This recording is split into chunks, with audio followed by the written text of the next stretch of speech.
Hail and well met there, stranger. It seems our paths have crossed again. Come, warm yourself by the fire as I weave another tale.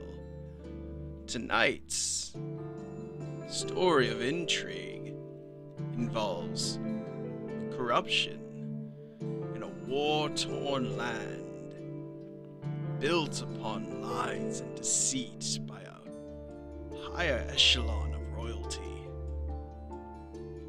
An unlikely group of heroes come and save the day for a nation. I bring to you the story of Locked, Stocked, and a Bag of Holding. Stay a while and listen, won't you? All right. So you are in it is a foggy, cold December day in 1950, and you all are near the University of Glasgow in Scotland. Now, sorry, Mark's giggling. Sorry. You're ruining my flow. It's the penis thing in the chat. Okay. Come on, this is a Anyway. professional podcast. All right. Okay. It's a cold, foggy morning. We're off to a really good start. We're off to a great start. You can edit all this out. Holy Okay. shit! Okay, that's making me giggle. Sorry, I'm Okay, sorry. I have to scroll away from the penis Okay, pictures. that's Here we actually go. much better. Okay, now I'm ready. All right. Okay. Phew. It's a cold, foggy December day in Glasgow, Scotland. You are all set near the University of Glasgow, and it is winter break right now from the school. So everyone is celebrating and going into the pubs and relaxing after a very difficult semester. So you all are you have all gathered in this pub called Comings and Goings right near the university. It's a really popular joint. And this is a place where oftentimes not just students, but other people who are part of a more radical agenda in Scotland come to gather and talk about some rumors and their own movements. And this is a pretty hopping place where all of these new ideas get floated around.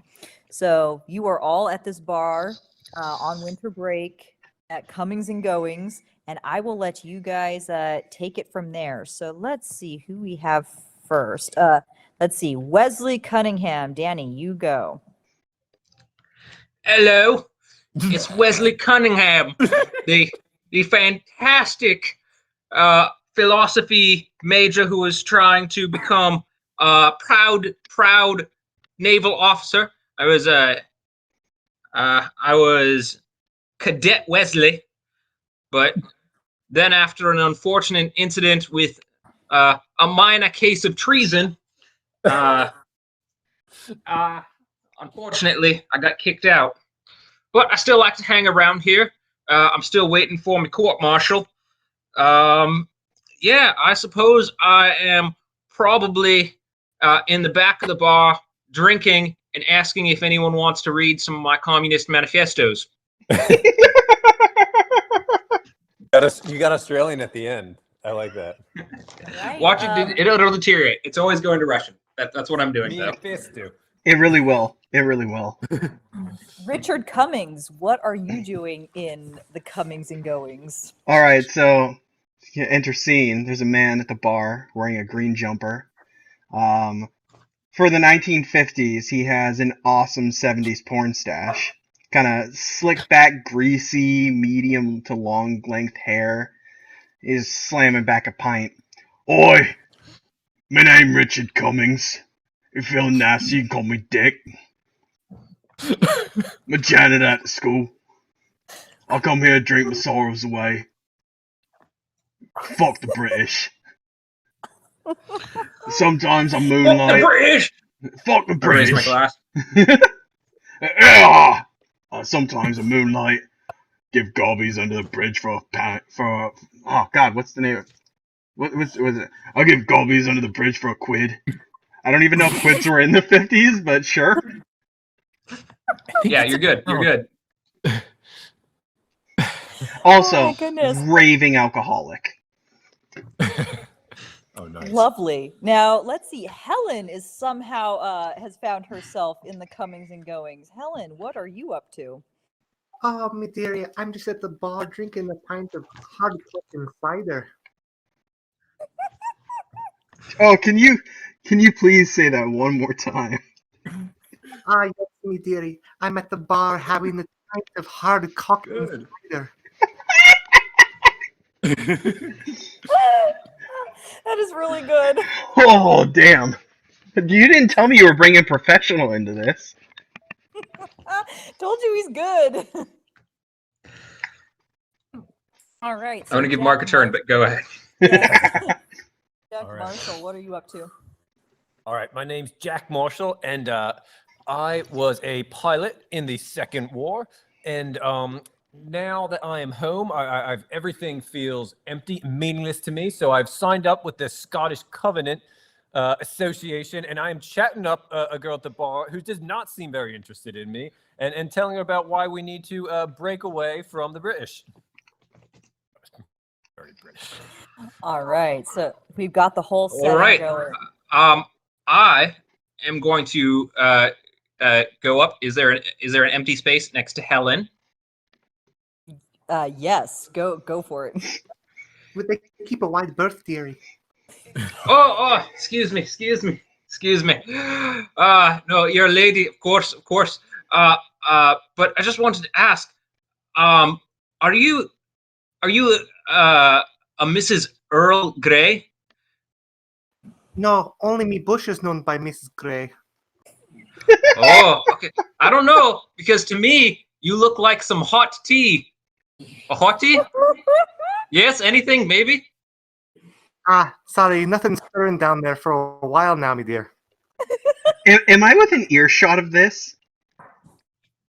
Yes, you're all in the bar. You can all see and hear each other, so feel free to interact at your will. I ask all men to pause, please. I turn over to that horrible pickup line and go, "Oi, cunt! What the fuck you trying to do? Pick up a grand with a fucking line like that? Are you fucking mental?" I mean, yeah, a little bit. All right, that's fair, mate. That's But fair. you know how they say, in the dock, everybody's pretty. I'll tell Don't you worry, what. Dick. Tell you what. I've- You got a couple quid on you. Yeah, well, All right. Let's stick around for a minute. I got a business proposition for you. you know I never pay for it, right? Oi! What you talking about, mate? I don't have to pay. Look at me face. Can you please describe your face? Fucked up. Fucked up. I look like the son of an abusive coal miner. In that I am the son of an abusive coal miner. I kind of do a full body cringe and start drinking harder. Never mind, mate. Never mind. You're right.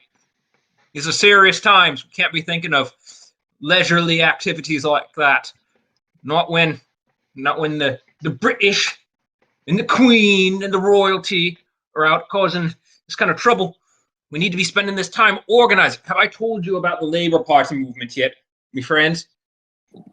They pay you enough to be a town drunk or whatever it is you are. Excuse me? Who the fuck are you talking to? I'm a janitor. All right, they pay you enough to be a janitor. Oh, We make what, half a quid for half your life? oh man, I'll How get about enough you? to get... You, the one with the pretty hands. I point at Jack. And as you're doing that, the girl that I'm trying to chat up just like storms off, and I'm sure. Oh, I go on then. I guess everyone's perfect. Everyone's perfect. Oh, okay. Like you graze the breast, and they walk away now. It's unbelievable. Yeah, pretty. I'm hands. sorry, but I don't think she was very much interested in you. Well, look at this. It's something. I am something, all right. Yeah, she is. You are something. This little filly here is a Something firecracker. Out of your league, though. Something about you, yes. And anyway, who is complimenting my hands? I think that you have beautiful, beautiful hands. You must be someone like a pianist. Aye, he's a penis for sure. I'm a mechanic. Mm. Had to get into those tight So- spaces. Wait, what? I said he knows how to get into those tight spaces. All it takes is a little bit of lube. That I do. Got to know about all your lubricants. Quite familiar with lubricants. Use them at work sometimes too. Anyway. Okay, so you've all met and Hey, mate. Go ahead and get me friend, the lubricant expert, another round. Just had his heart broken. Round for everyone. Round for everyone. then the girl who is storming off after talking to Jack says something about he just kept going on and on about this. I think it's a diamond. It's called the Stone of Scone. I don't know. Like, it must be like the Pink Panther or something. I have no idea. Let's go. This bar sucks. It's just full of crazy radicals here. Pink Panther. Did you hear this? The Pink Panther. There's no such Their thing own as a country's moderate making their own radical. history. Who let the fucking Yanks in here? Aye. You must have been on winter break.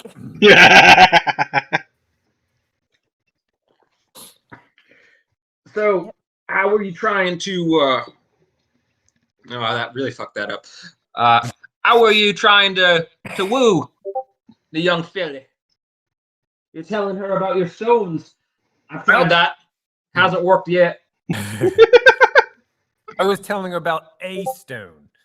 I was telling her about this. You only have one. Unrelated. This is your history. The stone of scone. Surely you all know it. Sure, I love scones. No, not like that. It's the exact opposite of that type of scone, if you will. Baguette.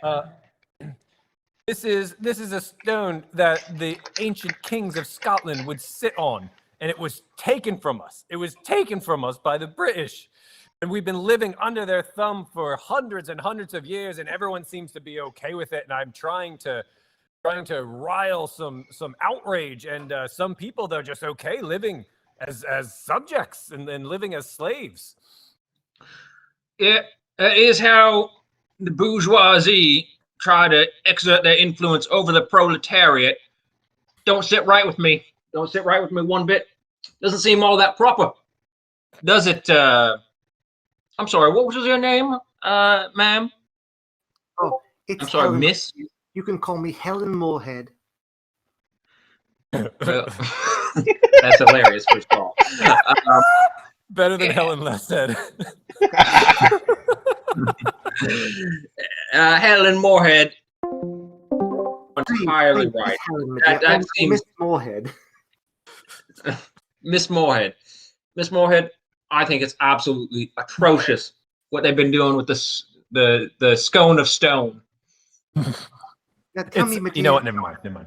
what does the Stone of Scone run these days? What kind of money we talking about here? Oh, it's not money. It's about pride. It's about national pride. Our people, cultural pride. This is we've been living under the thumb of the British for so long that it's a matter of pride, not money. All right. Where are you from? I hear that. I'm born and raised in Glasgow, just outside the city. Small farm. What's your What pride about run you you these all? days? Does my pride run me? What kind of question is that? Like if you had to say how much quid is your pride worth, you want to actually sacrifice something? You just don't talk. Sacrifice anything. Listen, I think what he's trying to do is get you to suck his knob, if you know what I mean. Of course I know what you mean. You just said it. You said it very plainly and crassly. Yeah, I apologise. My mum always said that I was a little crass. Or did she say a little ass? I don't remember. I'm usually drunk. Probably both, my dear. What did you say? I think you heard me, my dear.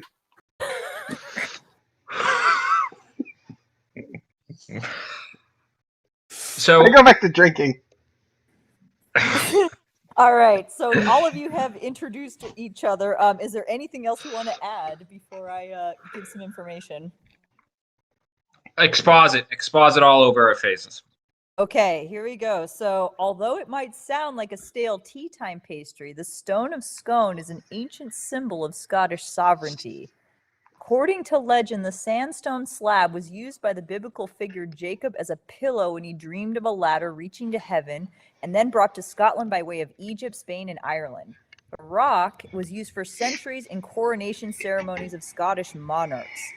So, in 1296, England's King Edward seized the stone and fitted it into a special wooden coronation chair where English monarchs would sit to be during their coronation. So literally, the English monarchy would sit on one of the most prized possessions that belonged to Scotland to assert their dominance. Just so you all kind of are aware of what this stone might entail. Okay, and then you can cut to me just being like, on their fat British asses. Just They're telling me. Clap their imperial cheeks all over our heritage. That's exactly right. So what you're telling me is the stone of scone. It's pretty wide. It would have to be. It would have to be. Although you could probably fit 3 or 4 of the dandy little British asses on it right now. Little twigs they are. So, is that Buckingham Palace or what? It's at Westminster Abbey, which I think is the same thing as Buckingham Palace. I'm pretty sure of that. It got blokes with the tall black fuzzy poodle hats, right? Right. Yes, definitely. Bunch of pricks. Yes, exactly.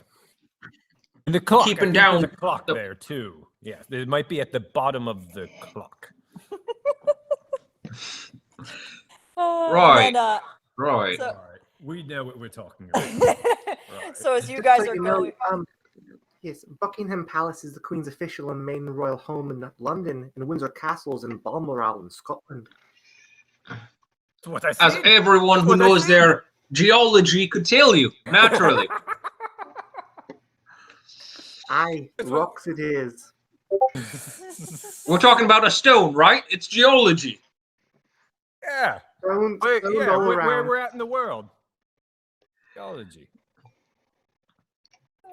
all right. So you guys have all gotten acquainted and have an idea of what this stone is after you've all been talking. And in the bar, you hear a little bit of chatter after you guys have been talking, and somebody just pipes up and says like, "You guys are talking about the stone of scone, are you?" If you take one of me flyers, I'll tell you what we're talking about. Oh, don't take this guy's flyer. Just tell us what you know, love. So this person in the bar is a little bit tipsy. He's like, well, you know what would be a really fun Christmas present? You put in your stocking, you get the stone, and you plop it into those British people's stockings like a little lump of coal. Ah!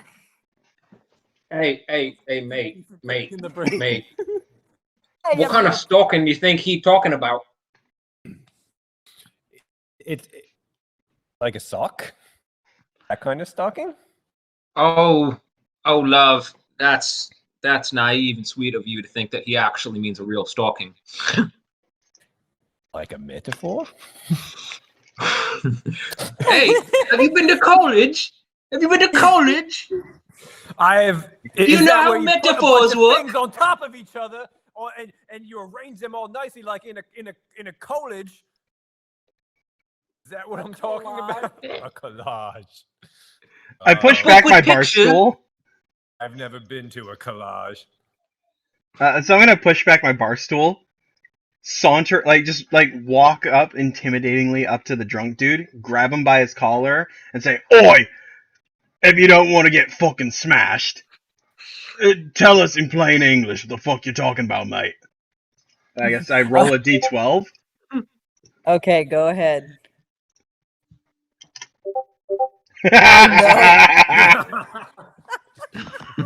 So the Tell me it's a yeah, 1. Oh, it's a 1. Yep. Amazing.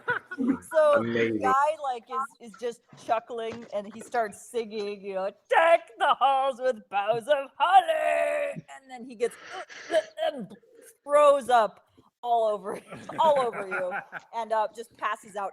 So yeah, you got no information, but you got vomit all over your nice winter sweater that your mom made for you. Oh no, Hey, I'm wearing my hey. work overalls. Oh, your work overalls. Your Well nice. done. He added some more stains to the Picasso that is your work overalls. Oh. Hey. We need a janitor. Anyone have a janitor? Someone can clean up this mess? Mate, No, you're no looking at janitors one. in the building. Nope, yep, okay. I'm gonna be right honest with you, mate. You look a mess. You look something mess, a fierce mess. This isn't the first time I've Are you been gonna clean vomited yourself on. up or not? No, I'm gonna leave it. Adds to the facade. Yeah, you overheard some people were chiming in about the Stone of Scone. It said Richard did not get any information. He just got more puke on him and a passed out drunk guy on the floor. And then now it is Helen's turn, and Helen is overhearing some people as they're leaving, like, "Oh, are they talking about that stupid stone again? Don't they know, like, it's already in the Westminster Abbey?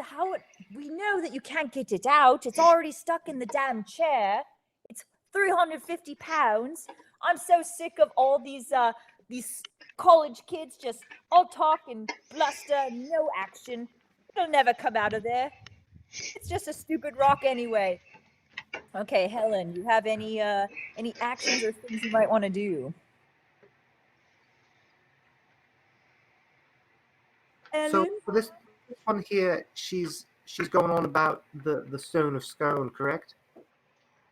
Mhm. Yes.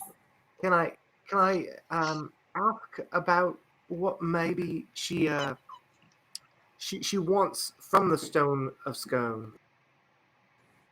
Oh, yeah. Go ahead and roll and see if you might get more information. Ooh, very Maybe. nice. Ooh, so I'll take a crit right there. so Helen's charms, people are just drawn to her. This sweet English, this no nonsense woman, and they say, "See, this is why we're all ruled by the British. Look at this lovely lady. I don't even know how you ended up in here.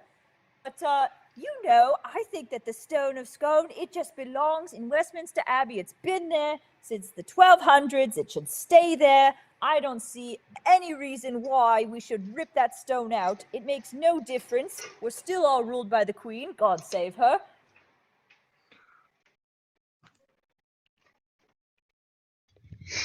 Ooh, so let's see. Anyone else have anything else? So you got some more information that there is this 350-pound stone that is in Westminster Abbey.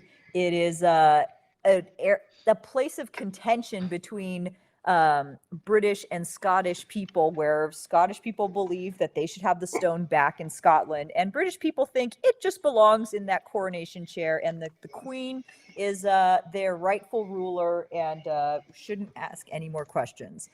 So yeah, Helen got that information because she just seems like a delightful, lovely, proper British lady that the rest of British citizens, including the Scottish, should aspire to. Now, Jack, you are next. Yeah, I've got no idea. This is my inner mom. I'm thinking I want to try to. I've got an idea, and I want to try to convince the group that I've got a plan that we're all gonna like. That's gonna bring this ragtag group of misfits together. Ooh, all right. So go ahead and roll and see if your charisma can bring the group together. All right. 1d12. Oh God. Okay. What do we do? Exclamation point 1. Roll d12. 4. Oh no. Hey, So that's fine. I'll still talk. so Jack is trying to convey why this stone is super important and why it would be worth trying to get it back somehow into Scotland. But he's stammering about and just is stupid drunk and is kind of leaning onto Helen and just looks like a hot mess, especially in comparison to this lovely proper British lady who's in this ragtag bar. If we, it's symbolism. It's symbolism, lads. If we get it back, we could bring it back here. If we get it back, and then we could bring it back, and then it would be here. Oh, my dear plate of haggis. Just take a deep breath for me. There you go. One more there. So, what do you suppose we do to transport a 350 stone back here? Oh, I that's the $1 million question, isn't it? Back when I was in the war, we moved heavy material to and fro all the time. We used Jeeps and we used Land Cruisers. We used trucks. We could maybe get one of those. We could get something else, some type of vehicle, something. So It sounds like we need a lot of levers. Levers? Yeah, they've got levers in. You have a thing for levers? Got levers in them. What are we talking about, Helen?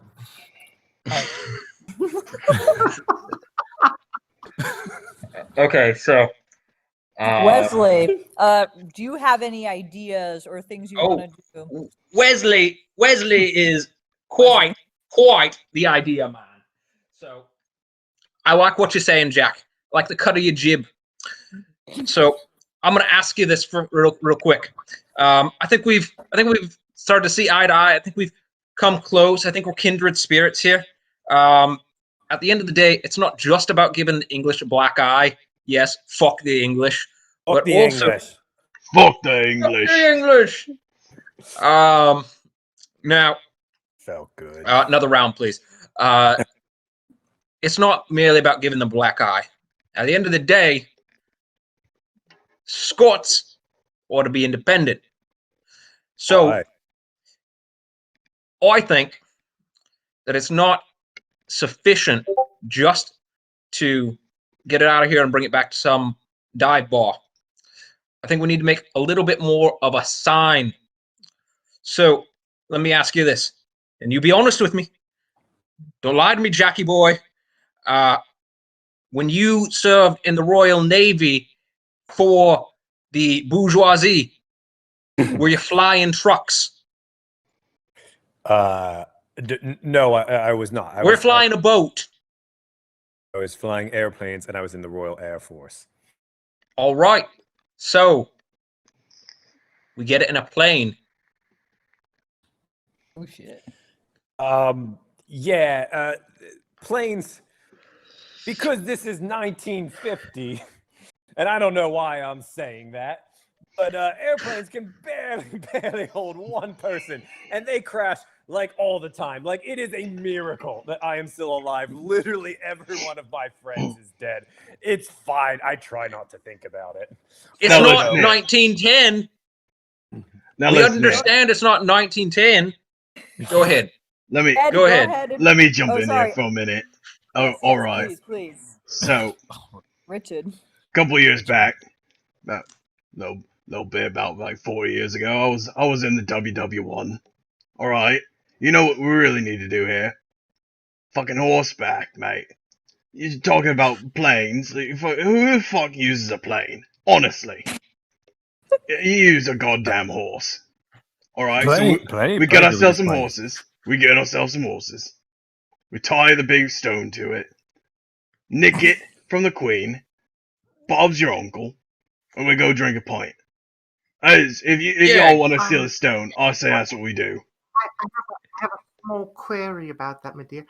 You see, putting a rope around a 350-pound stone is bound to leave a furrow leading all the way back to wherever we take it. All right. I'll see what you get there. We get a gun. We get some horses. Okay. Problem solved. All right. See where he's coming. You walk in. You bang bang. We take the stone, tie it to the horses, nick it from the Queen, come back here for a pint. Bob's your uncle. I think that's worse. All right. I think that's worse. No. Let's hear him out. So, over at university, actually, I still got a spare key to the equestrian club, and I think they still do have the armory for the shooting club over there. I have some friends who might be able to get us in. Ooh, all right. So it sounds like there are several ideas going about between you guys. So I'm going to have everybody roll, and we're going to see who makes the best pitch for their idea to get this stone. So go ahead, everyone roll. Oh dear Lord! No. Nope. I Helen, did it in the wrong channel, but it's a 1. Helen, did you roll? Yeah, Yep. Got a 2. I guess we're taking horses and shooting our way out. Oh. Oh shit. Okay, wait. Let's see. If I could make a plea here.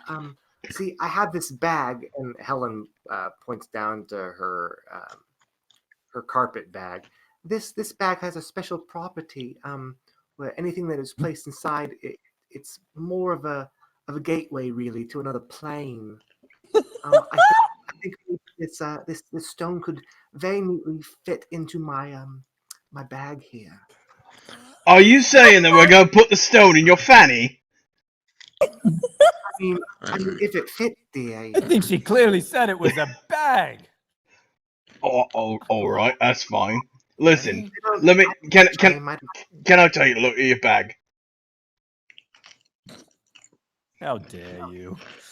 Oh, she said it got mystical properties. I want to take a look. Why don't you reach your hand in, dearie? And I the bag up and opens it up. It's just like there's a dark void, and you can just kind of hear a slight like. Hey boys, I see cobwebs in here. Careful, it bites. Oh my goodness. Oh, this is Okay. delightful. So I stare into the bag of holding and witness the void. Wait, hold on. Is this Mary Poppins? Am I that fucking stupid? Yes. Jesus Christ!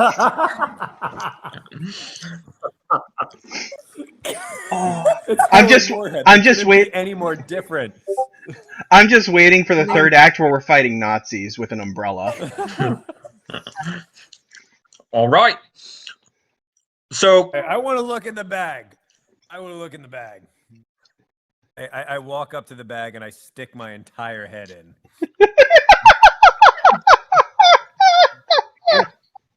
You would probably see. Is this first like off, the? you wouldn't be able to. I pop my head out, and even after seeing all the horrors of war and everything, I'm just like white as a ghost. Like I've just seen the face of God or something. It's like, and I'm completely speechless. Have any of you guys ever seen Event Horizon? Like, you remember that one scene, like towards the end of the movie, where there's the 7 seconds of hell? That's kind of what I imagine Mary Poppins' bag to be like. Because nothing that's sweet and innocent can be that sweet and innocent, you know. The bag isn't for living material, sweetheart. Well, I love where this is going. Okay. All right. So, I am inclined to agree with the now confirmed witch. Yeah, But I'm not gonna lie. That's a along good that idea. line of thought, let's say if for some reason your satanic powers stop working for a small amount of time, let's at least have a backup plan. Horses and guns. I'm still going to bring a gun, and Oh, I'm going yeah, to oh, bring yeah. a hammer. If we can't take the stone away, I don't want them to have it. I say we destroy it. Well, first of all, I assume we were all going to bring a gun and a hammer. Does anyone not have a gun and hammer on them right now? Actually? I have like 2 I'm guns sorry, on me right now, in all honesty. I do have a I gun only and have- at least I only 2 have the hammers. umbrella. Like, Actually, I'll be honest with you. My rifle is still at the club, but if you have guns, then I'm just fine with the hammer and the sickle, and I carry in my back pockets. All right, well, we need to go back to school anyway. I got an idea here, right? I learned this from an Irish buddy of mine. What we're gonna do is we're gonna take some chemicals. We're gonna take some beer bottles. We're gonna set them on fire, All right. and we're just gonna burn and blow shit up. What do you think? you didn't burn the school down? So The Scottish school? listen, I think it's a good idea. We use bombs. We use flaming bottles of alcohol or gasoline, whichever one we can get our hands on first, and guns and horses. Particularly the horses. All right. So, okay. No. I believe in education as a means for dismantling power. However, at the same time, I think you need to recognize that the English have done us quite a bit of wrong. The healthy balance is to just burn down the English department. I think that seems reasonable. That Now seems listen, reasonable. just burn it all to the ground. I like it. I think we got to keep a focus. We got to get the stone. Stone can't be burnt. We need a way to get. No, we got that. Which is bag. We need some way to get there. Even if we can put it in the witch's bag, how are we going to get it back? It is 10 hours by car. I don't have a car. I've got a motorbike. Everyone hop What on the part back of of my horses motorbike? do you not understand? We get some horses, alright? We take those horses, get them down to the abbey, we get that stone, we burn everything, and we come back here and drink a pint. That sounds nice. Bob's your uncle. Yeah, Bob's your uncle, mate. down West Abbey. We'll say it one more time. Oh, one more time, Helen. Are you proposing we burn down Westminster Abbey? Well, listen. No. Yes. Yeah. Oh no. We're Yes, gonna burn that bitch to the ground. 100%. Who knows? Maybe they're harboring Nazis over there. I hear them Yanks are doing them trials or whatever, but maybe they missed some. Goodness, that's news to me. Oh no, Wow, totally. Miss. Yeah, there could be a Nazi right in this building right now. Oi! And I start yelling to the crowd. Who is a fucking Nazi? All right. Do you Hold wanna on, I'm roll rolling for it. That? See what happens when you say, "Who here's a fucking Nazi?" I am. That's a 7. Okay. So that mildly passes. Then everyone just kind of stops and turns and is like, "What are we talking about? Nazis now? Like, who are these crazy students?" And then they say, like, "Nazis? There's still Nazis around? Where's the Nazis? Tell us." And you have a captive audience of drunk college students on their winter break, who are all rallied up by your cry. Oh, I crack my neck and be like, alright, ladies and gentlemen of a steam pub here, I'd like to let you know that this city is fucking infested with Nazis. Around every corner you turn, you may see one. If you see a Nazi, you bash that cunt's head in. Alright? Can I get a hell yeah? Jesus Christ. And everyone goes, "Yeah!" And they start drinking some more. I hear the turn to our group is like, listen here, you gotta rally the troops if you know what I mean. So We go- yes, you have.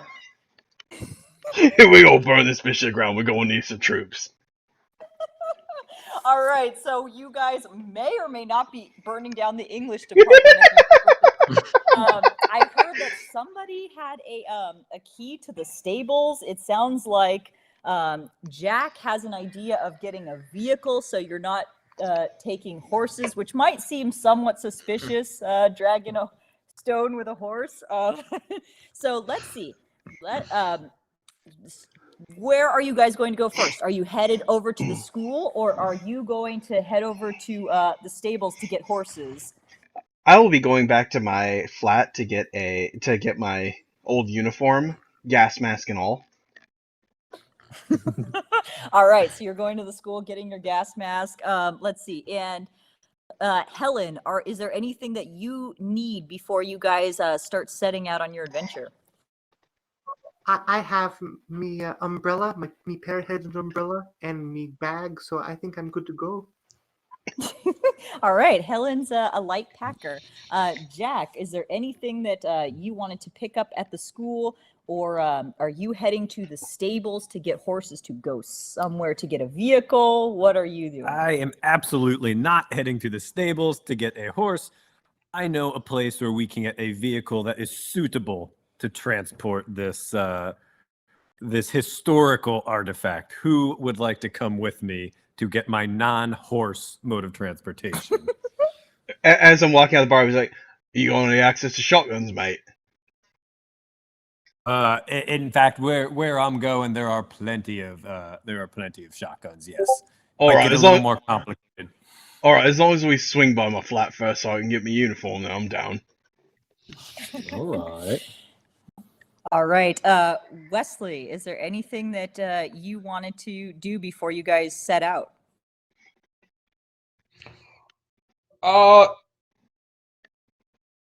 Yeah, I'm just gonna stop by me house. I'm gonna pick up a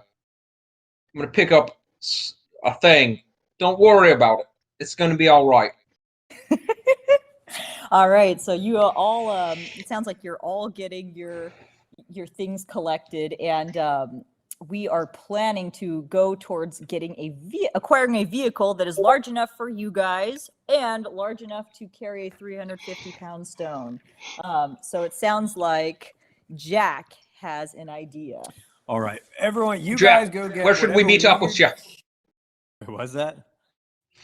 No, I give up. I've completely lost it. Jake, where should we meet you? All this hammer and sickle stuff starting to make sense. Get whatever weird shit whatever weird shit you're all gonna get, and meet me back here, right in front of the pub, no more than 1 hour from now. Whatever weird shit, and then we can just say that's like. We shall meet you there in 1 hour. All right. So we're going to just time warp a little bit. You guys have all assembled your things. So Helen has her handy dandy magic bag into the great beyond, and her umbrella. And Wesley has a suspicious package that he picked up from his house before he was ready to go. I have two suspicious packages. One of them is dusty and black. The other one is lightly dripping in red. Lovely. And then Richard is going to his house to get his guns and his equipment, and he is ready to go. So you guys all follow Jack to just outside of the city. You guys end up in a small town just outside of Glasgow, where it starts becoming farmland. Some fog over the plains, and you go to a very smelly part of town where there are peat farms. And peat moss is something that is collected, that burns to make scotch have that peaty taste. And it's basically rotting plant matter, but it's pretty pretty lucrative business if you're a farmer out in these areas. So Jack leads you guys to these farmlands and has a plan. All right, is everyone still there behind me? Oh, yeah, mate, I'm there. Oh, so sorry. All right. Maybe I should keep the gas mask off for a minute. Brings back them memories, you know. I told you didn't need that. All right, that's good enough. All right, listen. I used to do some upkeep work on the farm equipment and a few of the trucks here on this peat farm. An old broad owns this place. Husband died in the war. She's a little bit crazy. I think she's been up here in the Highlands for way too long. I think we might be able to convince her to give us one of these trucks, one of the old cruisers that we could take down and move this stone back to Scotland where it belongs. All right. I think I can help you out with that. All right. Just come it. Look at me. Look at me in the eye. Yes, Get yes. close. All right. Closer, yes. I kiss him on the lips. Ooh. Didn't hate it. All right. For right now, if you do though. just Not for that right now. again, I try to straighten your tie. Do you have a tie? I slap his hand away. I have no tie, and I'm immediately like snap back into reality, and yeah, the moment the magic is gone. Yeah, get off me. You're gonna need to focus. Peat farms. All right, so you approach a farm, and let's see if I have a good photo for you guys just to add to the ambiance here. Oh, here we go. So you go to this farm, and it is full of these ditches and piles of what looks like manure mixed with greenery here. There we go. And you see a tiny little barn off in the distance, and you see also a warehouse kind of attachment where that's likely where the equipment is, and in front of it you see two very large deer hounds sleeping in front of the equipment barn. So you can go up to the small farmhouse or the equipment barn. Go ahead, and I will have, let's see, since Jack led you guys here, let's go to Wesley. What do you do? All right. I like the look of those hounds. They're good boys. Loyal. Not that loyal. I reach into, I pull out a knife. I reach into my red dripping bag. You see me mess around in it a little bit.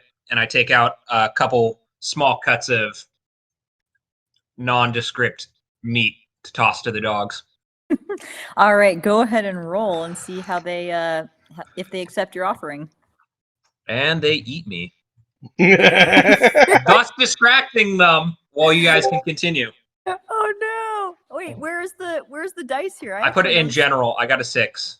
Gotcha. Okay, so I mean that is barely so not even passing. You throw the meat and they sniff at it, they eat it, but they look at you suspiciously as they are kind of licking at the meat. But you got their attention. They're aware that you are here. So yeah. Who's a good boy? How many Who's dogs a are good there? boy? And now let's see. It is. I have to go up. Richard, is there anything you do? Farmhouse, and then a storage barn with two very large dogs in front of it. Two dogs? I Yeah, two start dogs. walking up towards the dogs, be like, "Oi, hey, that little poochies, come here, come to your Uncle Dick." Okay, go That's ahead. an 11. See what they do. Ooh, so maybe it's the vomit from last night. Maybe you just have this very savory umami smell about you, but the dogs just come over wagging their tails and come over and sniff and start licking your vomit covered overalls. Oh, aren't you little precious bastards? Aye. Wesley, what the fuck are you doing throwing sauce meat at these little beauties? All you gotta do is come over and get a little tug under the chin, you know? And they just lean into it. They, are just loving every moment of the attention. Helen, you see the farm and the warehouse, and Richard petting the dogs. What do you do? Hi, dearie. I make my way up to the farmhouse and announce myself. Hello? Hello there. All right, go ahead and roll, Helen. Let's see what happens when you announce yourself. Ooh. Dearie me. All right, so there isn't even you see no light go on, but all of a sudden the door kind of creaks open, and you just see into a very dark farmhouse. You can't see anything inside, but you just hear a hello. Oh, hello. It seems I have some company. What's your name? Oh, the name's Helen Moorhead, dearie. What's yours? Oh, it's not very important. Why don't you come in? I've got a fish cooking in the oven. Oh, Miss Knott.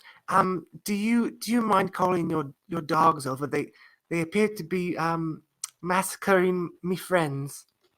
Oh, don't worry about them. They're very friendly. Old Reginald and the Queen are delightful. Come in.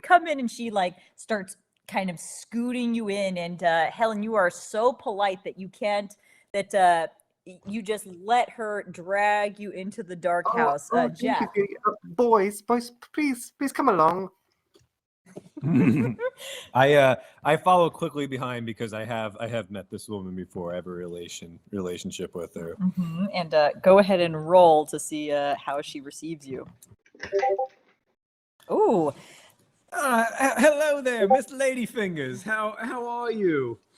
It's old Jack, the mechanic. How are we this today? Old Jack. And she lets go of Helen for a moment, and then you see a tiny shriveled up husk of a woman who is bent over from arthritis shuffle out, and she is wearing an all black dowdy outfit to her ankles, and has very long wrinkled fingers. And she comes out and says, "Oh, Hubert Cumberbatch, is that you? Come in. I have a fish cooking in the oven." And she very gently starts taking him over towards Helen. And I kind of nod to Helen like this is weird as shit, but it's all right. Wesley, what are you? Sorry, Helen? Oh, thank you, dearie. This place is rather dingy, yes? It's okay. We just got to get what we need. But all my friends are here. They're all waiting for us to have dinner together. And so she brings Helen and Jack into the house. Now, Wesley, what are you doing after you've tried to feed the dogs? They suspiciously tried the meat, but they weren't convinced. You see this little old woman with very long fingers come out of her house. What do? Is anybody watching me? The dogs are keeping an eye on you as they're licking Uncle Dick. Yes, please, good poochies, continue to lick that dick. Do not mind me. I am going to go do non-suspicious things over here where nobody can see me. I'm gonna try to steal her car. All right, go ahead and roll.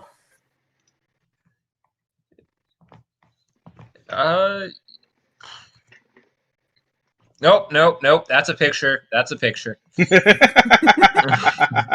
Oh dear. Okay, so you. Yes. So Man, I'm on fire. You kind of go into the storage warehouse, and you see two very large pickups, and you try to get the car to start, but it just goes and doesn't start. Now the dogs, they're still licking Richard, but they kind of their ears perk up when they hear that, and they kind of freeze for a second and stop licking Richard. Richard, what do you do? It was oi, puppies, come on now. It's your Uncle Dick here. Give me some loving. And I All right. start. Petting intensifies. Hold on. Okay. Oh, Oh, no! Oh no! You start petting the dog against his fur, like against the grain of his fur, and it starts making him angry. And they hear they hear the starting and the stopping of the car, and they start baring their teeth. They go from very gentle to all of a sudden this fierce expression, and one of them is baring its teeth at Richard, and the other one is going into the warehouse to go see Wesley. Now, let's see, Helen, you have been invited into this little old lady's home. You start going into the dark house, and there's no furniture in it. There's nothing around except a little oven that is smoking. It seems like she's been cooking something, and it smells like she's just cooking up the ashes at the bottom. It doesn't really smell like anything except burnt food. And she says, come in, dearie. Just open the oven for me, please. My fingers, they're quite long. So be a dear and open up the fish that's cooking in the oven. Okay, Helen, what do you do? Well, first, it's quite dark in here. Do I notice any windows, dear? So you see kind of a window, but it's pretty far up. It's a high ceiling farmhouse, so it really is just kind of a box that smells like burnt peat from the outside, and then it's just a dusty dirt floor and this single oven. But you don't see any large windows. It's just you and the door behind you and the oven in front of you that this lady is leading you towards. I thank you, dearie, for your hospitality. I love sharing a meal with a new friend.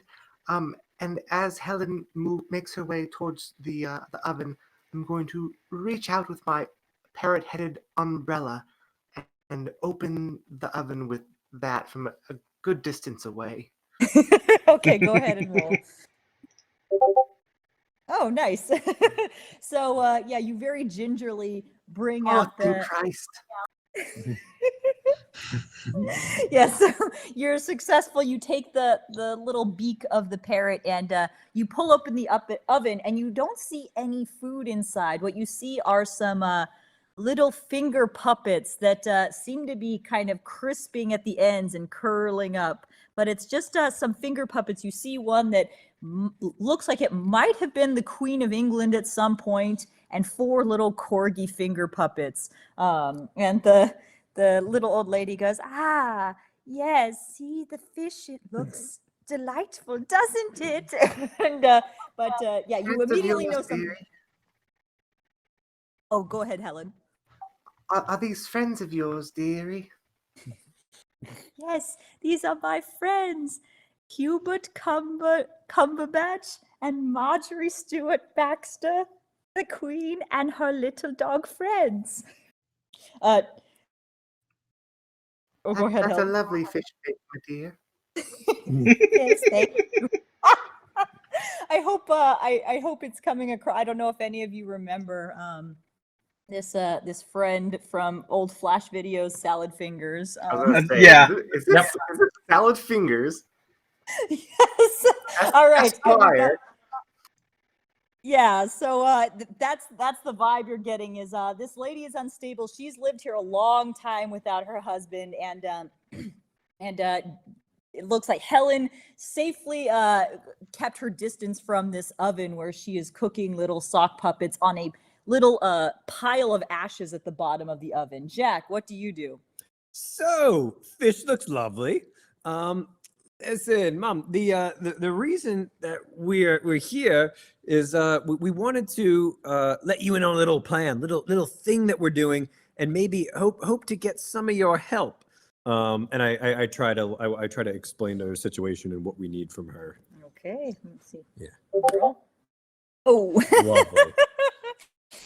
So you try to explain to her, but she's been out here in the peat moss fields for so long that she really doesn't know news of the outside world. She remembers the Great War that she lost her husband in, but she doesn't even have much awareness of World War II.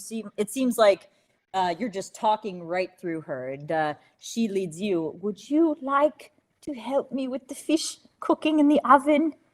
I'm preparing it for the end of the Great War. And she starts kind of pulling you towards that. And in the meantime, outside, the dogs are baring their teeth, coming in to see what Wesley is up to, because they're hearing somebody starting and stopping a giant car. So Wesley, what do you do? Wesley is going to take a 5-minute break. I shit you not, my kid's stuck in a tree, so I got to go get him. Wait, what time is it there? It's like 7:30. 7:30. Yeah. Aubrey just Okay, came to wow. get me. Nice. All right. Whoops. That sounds important. Tell him to All jump. right. Okay, Wesley. So Wesley is still starting to start and stop the car. Let's see, Richard, what are you doing with the dog that you're petting backwards right now? If so, is the dog kind of running away from me or still with me? Like, what's the His ears are back, his teeth are bared. It looks like he's ready to attack you. So you need to figure out what you're gonna do. I You're plug awful him. close to this dog. All right, go ahead and roll. Ooh. So Worth a try. Yeah, go ahead. So you try to knock this dog out, but Oh, you've got- no! I don't try and knock him out. I try and shoot him. Oh, okay, sorry. So you aim and you fire, and somehow I think the dog like jumps on you, and you the rifle, you lift it up and you shoot right into the air, but you miss the dog, and now he's on you, baring his teeth, and the old woman in the house kind of looks around Helen and Jack, and so what's this? Is Hubert Cumberbatch angry out there? And she starts to kind of just peer over you guys. Helen, do you have any ideas?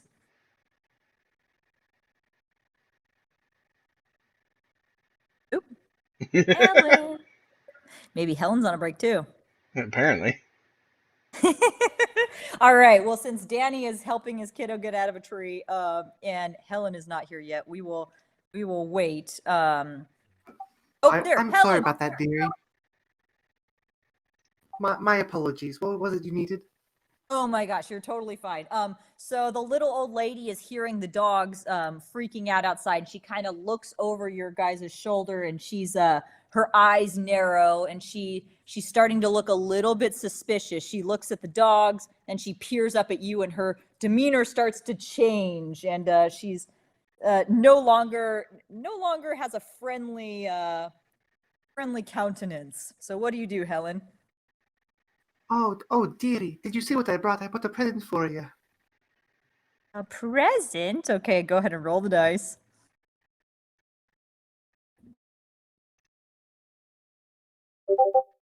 Ooh, okay. So she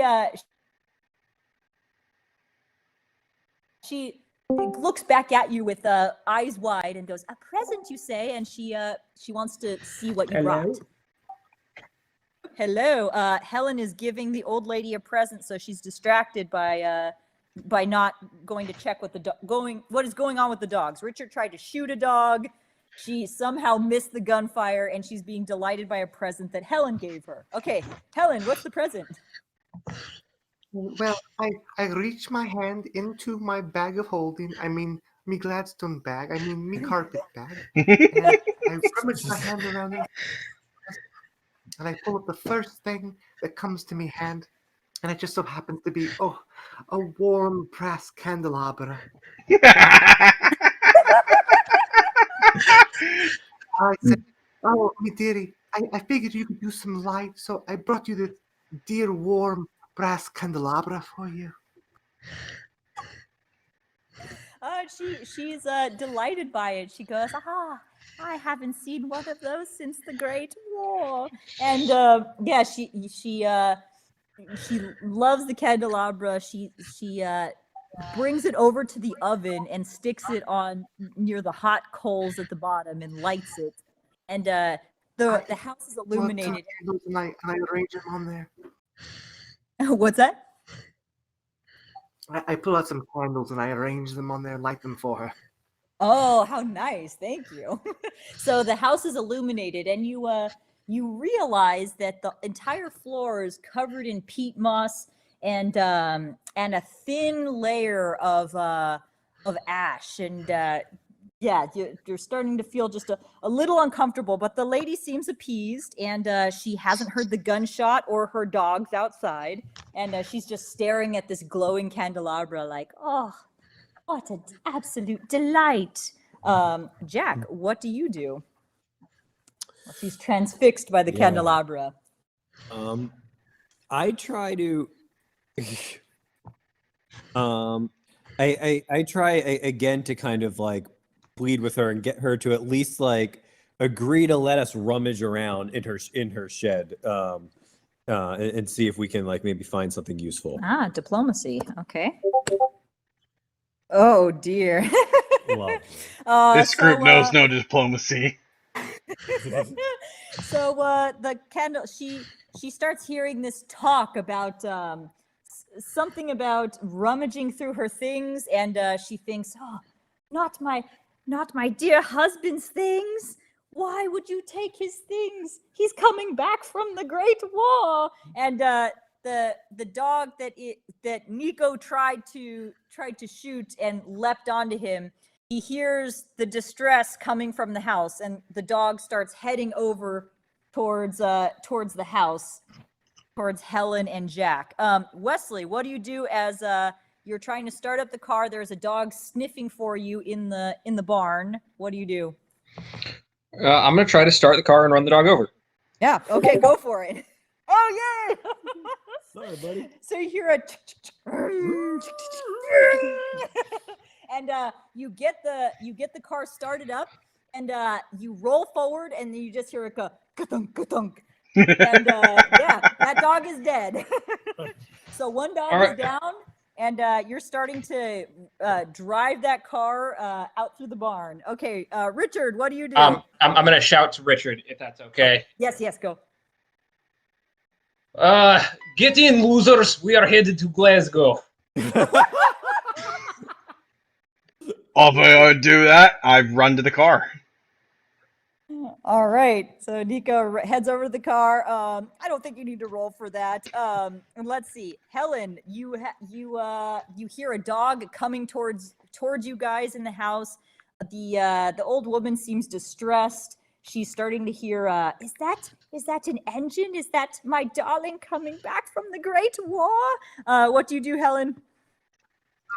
I'm going to grab my dear friend Jack, and I'm going to open my umbrella and attempt to dive out of the window with my umbrella and Jack and Okay, roll for it. oh, good. So you open up the umbrella, and you try to, you start to levitate off of the ground with Jack, but then the dog comes and pounces the umbrella closed, and there's a dog standing between the doorway and you and Jack and the little old lady. Jack, what do you do? Oh, I missed that. Your mic is so quiet. One more time. We found ourselves in a pickle, dear. And yeah, my antidote to the pickle was I reach inside my jacket and I pull up my pistol and I aim it right at the dog and try to shoot him point blank. Nice. All right. So yep, you hit the dog. It with a little yelp goes down. Sorry buddy. And yeah, so the dog is down, and you both get onto or you hold on to Helen, and then her umbrella pops back open, and you guys just float out of the house towards the vehicle. And you hear the little old lady going, with a satisfying kick. nice. And you kick it shut. And yes, so you leave the little old lady and you guys all get into the car. And then More as of we're that- going to that say, most buy of the that- steak fingers. I swear we'll return it. Anyone have anything to add? We won't. All right. You What guys was are that? out of What's all that, Ed? I don't think her husband's coming back from the war. Oh,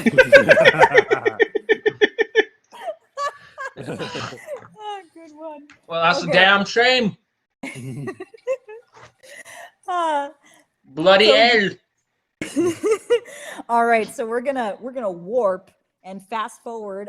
You guys take a 10-hour drive from the Scottish countryside down into London, and it is, the sun is beginning to set, and you guys pull up towards Westminster Abbey. Let me get a picture. If you guys are not familiar with Westminster Abbey, it is a giant church in the middle of London. So it is pretty hard to miss. Here we go. And very famous. They have a poet's corner where they have like William Shakespeare. All of these very famous people who have passed away are buried there. Famous scientists. It's where all of the royals are coronated, and that's exactly where they keep the Stone of Scone, which they stole from the Scottish in 1296. They keep it there and have it right on display just to show off their power and piss people off. Let me get a map of the inside as well, so you guys have an idea of what it looks like. All right. So yeah, you guys pull up towards Westminster Abbey, and it is dusk. You see tourists kind of going in and out. You see monks who are walking, tending the gardens and starting to wrap up for the end of the day, and so the odd security guard here and there. But generally, since World War II, they've been rebuilding it, and it's generally peacetime, so people are not terribly concerned about people breaking in. They're more worried about if anybody was to commit an act of terrorism or destroy what they were rebuilding. But yeah, you guys all pull up to there, and Wesley, what do you do? So it seems to me. Oh, terribly sorry. Don't know what that was in my throat. Really, I swear that never happens to me. So it looks to me like we've got a couple too many looky-loos. I want to clear them out of here, so that if you guys want to, sneak around the back, maybe use, maybe if you want to see if you can't crawl through a window, wee little window hole, or looking at Helen, open a portal into hell itself. Whatever it is that you're feeling like. Lady things. Prince of Darkness. You speak a little plainer for me. What would you like me to do? I'm sorry. I don't know if there's anything you can do, lass. Like, if I knew we needed a goat to sacrifice for your powers, I would have done that instead. I'm going to get their attention, and I'm going to try and clear out the people. But you do whatever dark magic that you need to.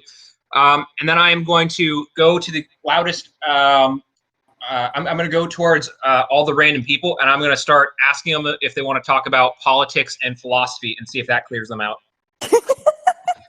Have you seen my manifesto? Please, just a second. Just want to ask you a couple questions about critical race theory. Go ahead and roll.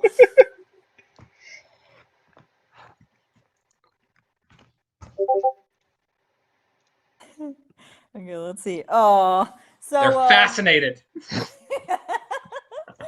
So unfortunately, you don't clear the area, but you get some people that their ears perk up and they're like, they hear the Scottish the Russian / Scottish accent, and people start getting a little bristly, where it's like, oh God, is this those extremists that we've been hearing about?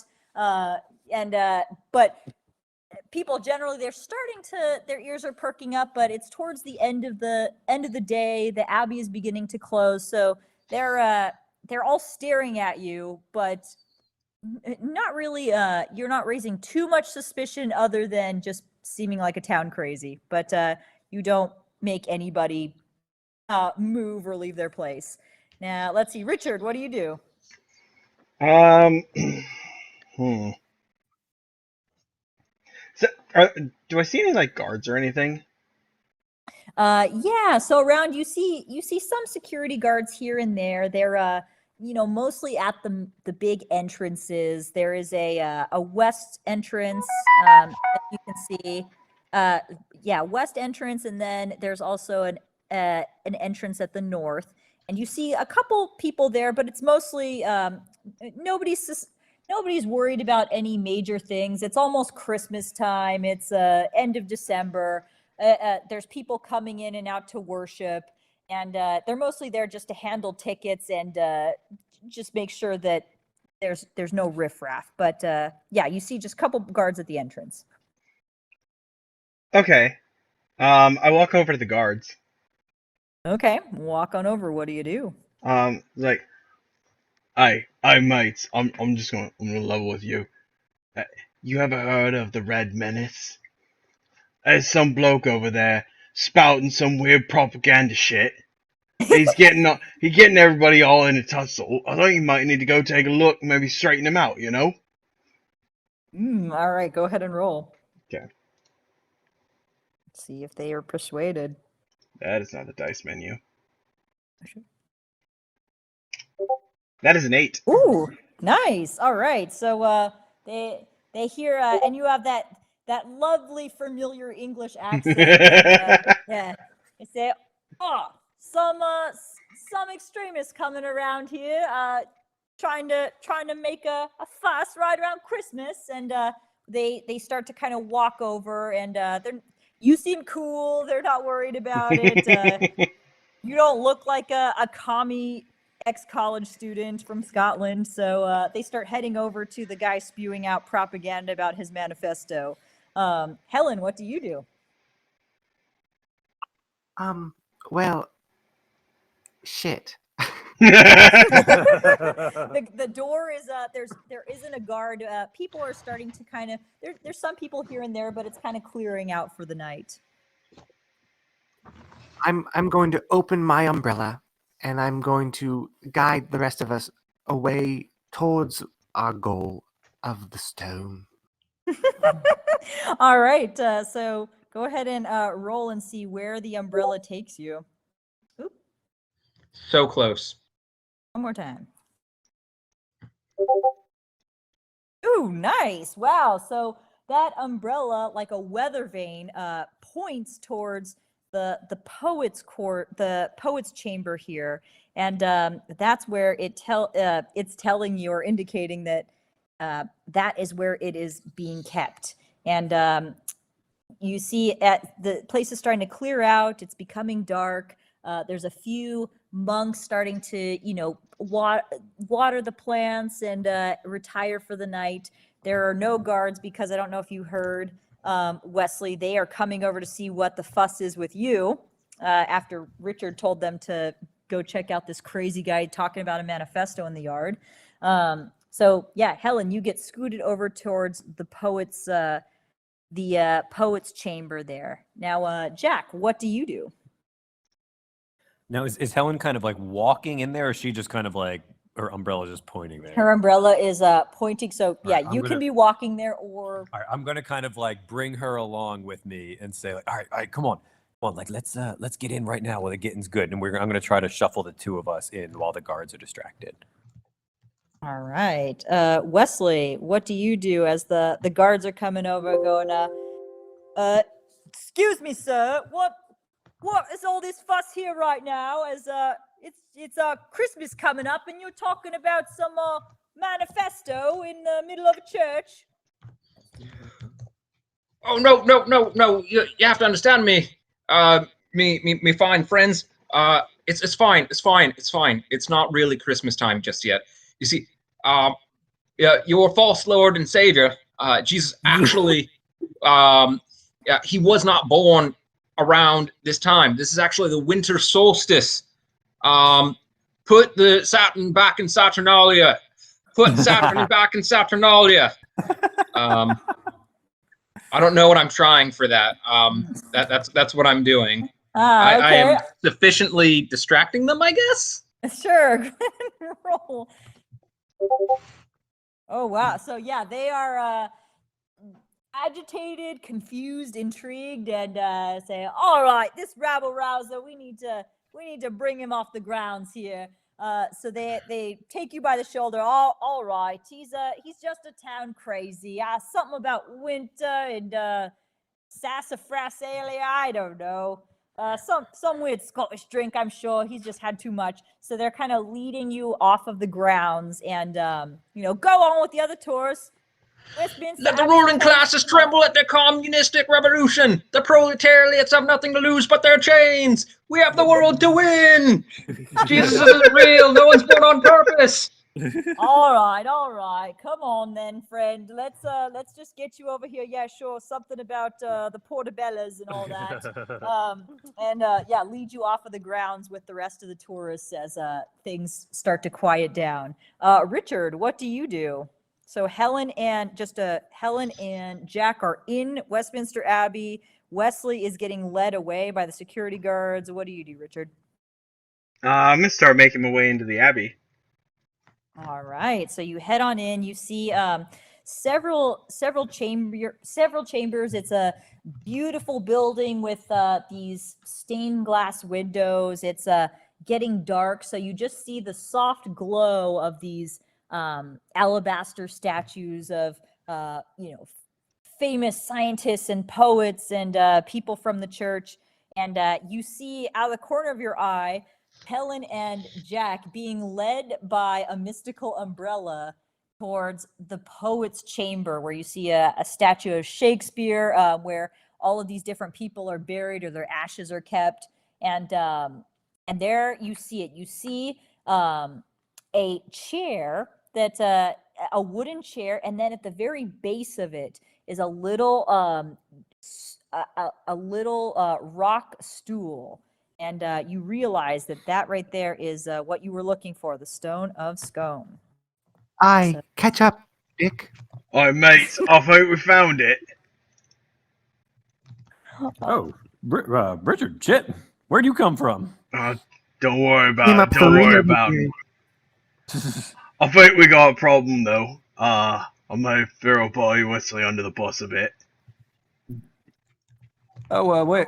What's happened with Wesley? He may be tied up for a little while. Don't worry about it. We'll sort it out later. Yeah, I'm fine. I'm fine with that. Right. I'm We got absolutely two fine with that. strapping lads. Come over here and help me lift this stone into this here burst. Yeah, I this here oblige. burst? What? Yeah, I mean, if there's no one in there, like we're just going All right. at it. Now, No, keep it in is mind, it ham. is a 350-pound rock wedged into a chair that has the base that's gold and the top is like a little wooden cage. So you see the chair. You're going towards the stone. Helen says, "Hurry up, Dick." And, Catch up. If I had a nickel. so, Jack,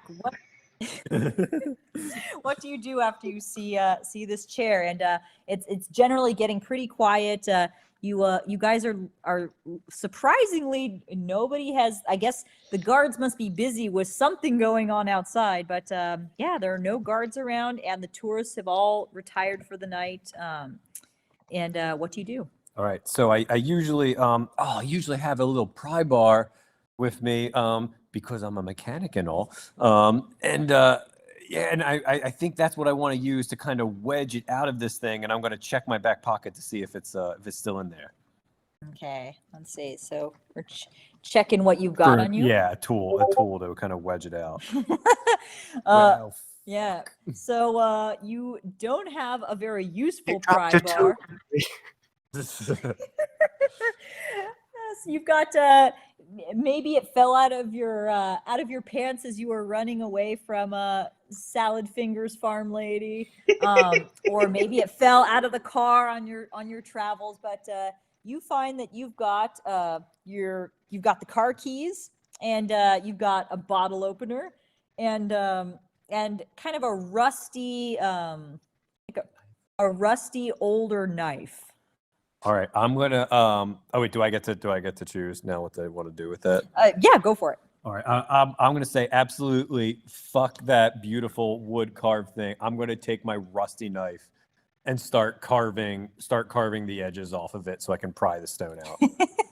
All right, let's see. Let's just take a turn for that. No, you get 2 turns. Okay, so you're whittling wood away, and as you're whittling, one of the monks kind of sees all of you guys surrounding the stone, and he comes over and says, "Oh, hey, what all of you doing over there around this chair?" I put my hand up stone? and just kind of like this, like a stopping motion. It's like, listen here, we're part of the Crown Secret Service, all right? You step 1 foot closer, we're on Queen's order to blast your goddamn face off. Do you want to die, cunt? You want to get fucking smashed? And turn your foppish ass around and get the fuck out of here. All right, go ahead and roll and see if it works. You're convincing. No. That's about right. So Dear. he sees the dried up vomit. He sees is that dog blood on you? How do we know it's dog blood? I don't know. There's like spatters of God knows what on, and he goes, you can't be part of special services. You're the new janitor, aren't you? Oh, mate, you got me. Oh, you got me. I was just cleaning up the rim, you know what I mean? Oh, you're all little scoundrels. Oh, I had you for a minute there, though, didn't I? I had you. You sure did. Now, just to clarify, the way that you're restoring that chair, that is that I believe I'm no expert, but you might be damaging it. So best take the knife away from the chair, and why don't you step back and you can meet with our other janitor and learn the ropes, as they say in janitor lingo. Am I speaking it correctly? How to take care of this beautiful prized possession in the church. No, of course. No, you're right. I got you there. But you know, it's a fake, right? You really think the Queen would put the real one here? I mean, come on, come here, come take a look. You give it a little scratch, you'll see it's fake. It's all cheap wood. I think it's made of pine. Who the fuck makes it with pine? I mean, come on, give it a sniff. And he goes, I beg your pardon, sir. The Queen would never. God save her. She sat on this her very self in her coronation ceremony. It is absolutely the divine Jacob's chair from Scotland. All right, now really think about this, right? You think the Queen will put the real chair in here? She probably got the real chair back at her house. Or in her old hubby, probably sitting that when they're doing their freaky deaky. You know, listen. Just come here, I will prove to you that this chair's a fake. And he smells the scotch radiating and the peat from the peat moss farm, and he goes, you must have been in Scotland for a little while. How close is he to me? He let's see, maybe about 6 feet away, but he smells that peaty peat moss smell, and he's trying to stay as far as he can from you with that vomit too, where he's still in earshot. So maybe like 6 to 10 feet away. 6 to 10 feet. Do I notice that he's kind of like physically disgusted? Yes. All right. So I was like, okay, listen here. I understand. Look at me. I'm a filthy mess. I've been over in that fucking godforsaken hellhole they call Scotland, doing odd jobs for a bit of coin, you know. Tell you what, I'll step back a bit, give you a little breath. You can just swing on by to me mates there, double check the chair, see that it's a fake, like I'm telling you, and you understand that we're just polishing out some imperfections, make it look a little cleaner, you know. So he raises his eyebrow and he thinks, well, yeah, it is nobody's around, and I rather maybe he knows what he's talking about. So he kind of leans in and comes to see what you're trying to show him with the chair. How close is he now? He's like right against the chair. I know where this is going. I go right behind him and I give him a Glasgow smile, but instead of it on his face, it's on his neck. Oh shit! All right, so you get him right in the baby's soft spot of the back of his head. and yeah, you knocked a priest unconscious. Oh, Good oh, job. no. Achievement unlocked. Honey, do you not know what a Glasgow smile is? No, I don't. Oh, I just slit his throat. Oh shit! I thought you knocked him unconscious. You just murdered a priest on Christmas. Their achievement unlocked. Straight to hell. Achievement unlocked, I like that. Oh no. Okay, I thought you just whacked him on the back of the head. Oh dear. So yeah, that now there is a pool of blood under the stone. And Helen, what do you do, sweet Helen? Oh, sweet Christ, Mother of God. No, it's fine, mate. Just stuff it in your bag. That doesn't go there. I mean, you've got to put all the hell. Might as well just, shuffle this bad boy along. You can shuffle right off, my dearie. I'm not your body cleanup. Well, that's fine. I grab him by the legs and just start walking away with it as as Helen does her thing. So there's just like blood. It's like a white tile floor. It's just like a smear of priest just dragging along the floor. I would like to open up my bag and upend it over the stone and pull it down around it. All right, go ahead and roll and see if we can do that. Oh, so you Thick, kitty. you try to get the bag over, but you're not as tall as the chair. The chair is a good 12 feet tall, so you're trying to like hop to get the top of the chair into the bag, but it seems like the whole chair is just not going to happen. So you guys will have to figure out how to get this stone out of the chair in order to so you can reach it and put it into the bag. So let's see, Jack, do you have any ideas? You got your rusty knife. You've got a blood smeared floor under the chair. It is the guards are still interrogating Wesley outside, but yeah, Jack, do you have any ideas? I'm not gonna lie, this is going better than I planned. I'm gonna just try to start, like, the wood can't be that strong. I'm gonna try to just start breaking the stuff with my bare hands and just start going like ape shit on it. Okay, so Jack just starts roiding out on this chair. Oh, so he just gets bruised knuckles.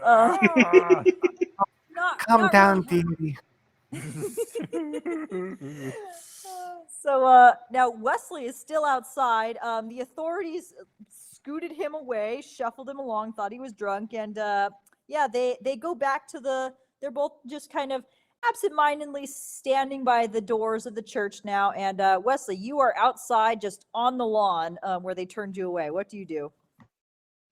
Let me take a quick look at that map again. There's let's say there's one at the west entrance, and one at the north entrance. But nobody's really expecting any trouble. It's Christmas. Yeah, so those are your entrances there, and you are on the dean's yard where they kind of booted you out. I'm trying to. I see the dean's court. Bottom right. Yeah, bottom right, and then there's the west entrance at the bottom, and then north entrance, and Poet's Corner is where Helen and Jack and Richard all. Well, I don't know where Richard is with that dead body, but somewhere around there. Is it just the guard around here? Yeah, there's just one guard at the west entrance, one guard at the north entrance. Oh, he's. No, I was gonna go with your voice for a second there, Cam. I'm sorry.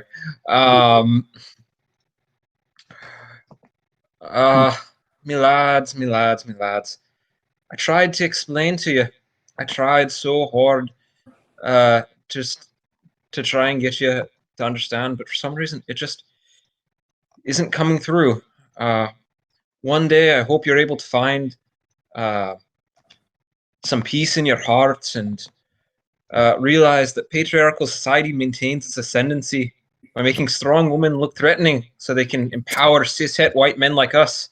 Just like that milkman that fucked your wife.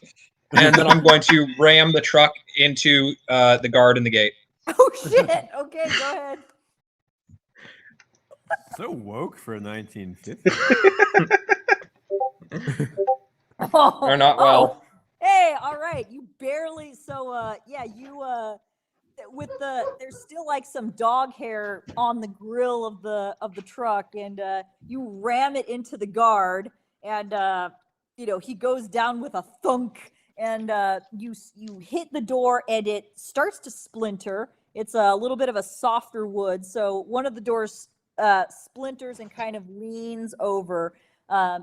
But you've alerted the other guard. So the other guard is like, oh, and he starts walking over, but you've got probably a couple minutes before he comes over to see what the ruckus is. What do you do? Oh, I still have time? Oh, You still have time. I'm going to grab my bag of coal and my bag of pig head and run to the church. Oh, all right. So yeah, you are running into the church. Meanwhile, Richard, what are you doing with that dead priest?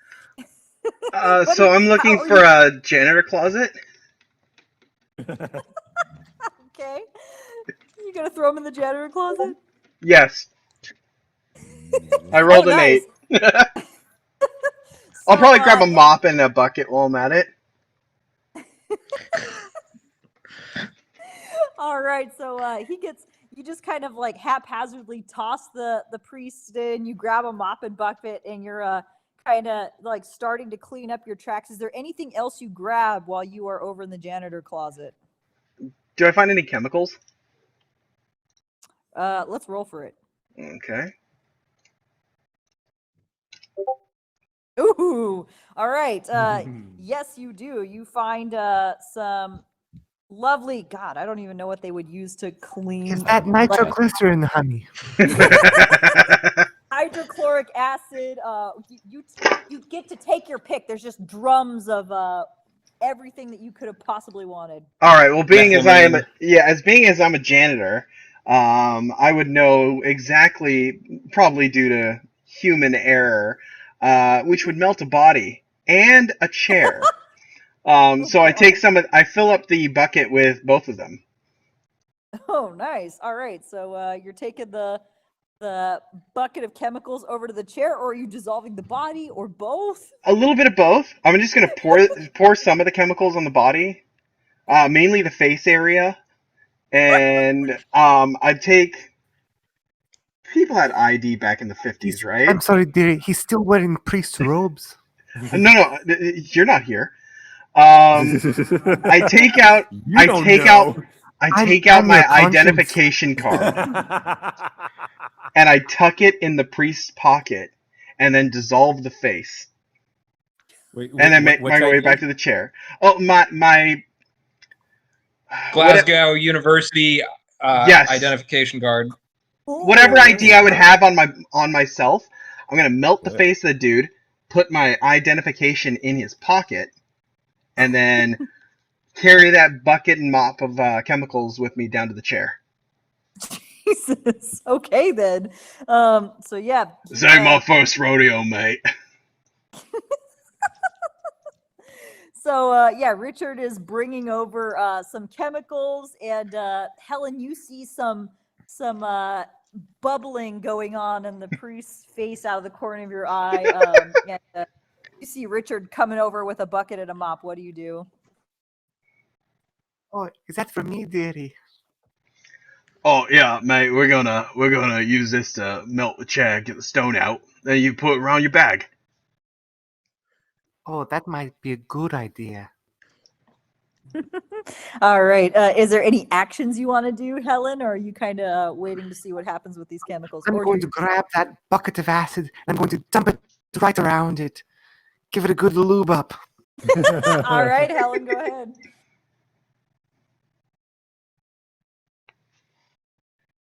Oh yeah, you have to. Yeah, roll. Oh, nope. I thought I saw 12. That's just the code. You got to do it one more time. Syntax error. I see 12. I'm trying to see what actually is the syntax error there. Maybe it's a space. Let's see. Do you need a paren or is it no space? Oh, it's exclamation point then R.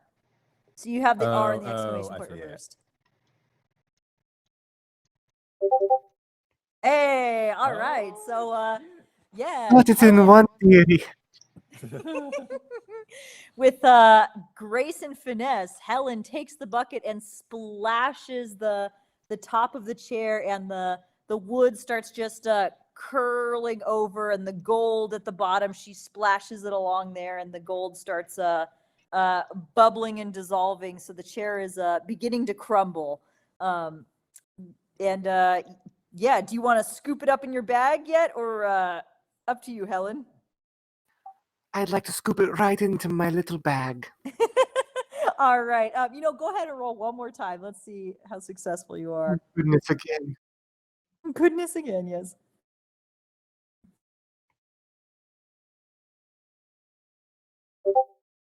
The exclamation No, point. that's the wrong one, dearie. Oh, so Oh, goodness me. your bag gets some of the acid getting splashed on it, and you see like some smoke, and you smell some burning carpet. But you don't quite get the stone in there, so you might have to wait till the acid finishes dissolving the wood and the gold on the chair. Jack, is there anything that you do? So the acid's just like not doing anything on the chair. The acid is slowly dissolving it. You might be needing to wait. And actually, let's just since that was a 3, let's make this a little more complicated. The other guard is finally starts heading into the abbey because he hears the ruckus. He heard a giant thud, and he's thinking, what's going on here? And he starts walking into the abbey, and he sees a guy with no face wearing priest clothes, and oh Christ, and so he's getting alerted to your presence. Okay, I'm gonna try to distract him to save the mission, and I'm gonna just I'm gonna pretend I'm an accomplice to I was gonna say, who's Danny's character? Richard? Wesley. And I'm just gonna start Wesley. yelling, Wesley, whatever I know about communism. I'm gonna say, Karl Marx and Sickles, and I just start running. I start like running away to try to distract him from what's actually happening. All right, let's see. So he hears you and is like, oh, it's another one of those rascals, and then he stops and he sees a trail of orange tinged looks like stains on the floor that are starting to clean up, and he thinks, wait a minute, did that come from here? And he points to the dead body and takes his index finger, points along the trail of slowly dissolving blood, points over and sees 3 of you guys with a smoking chair, a smoking bag, and a container full of chemicals. And he whips out his nightstick and is like, "What are all you wankers doing here?" Okay, Wesley, what do you do? You're still. I think you just busted down the door and you're getting into the church. I step into the church. Do I see the guard? Yeah, I think it's everyone in plain sight. You can see the guard, you can see the stone, you can see the dissolving chair, you can see Helen's bag smoking. I'm going to drop my bags momentarily. I'm gonna make eye contact with the guard. So tell me, love, are you with the proletariat? Are you against us? And I'm not. I'm not trying anything. I'm not rolling anything. I'm just saying what he says. oh yeah, he says with the poodles and the pasta, proletariat. What are you on? What are you on about? I don't like this. Oh, no one likes it. No one likes to see how sausage is made. It's made by killing pigs.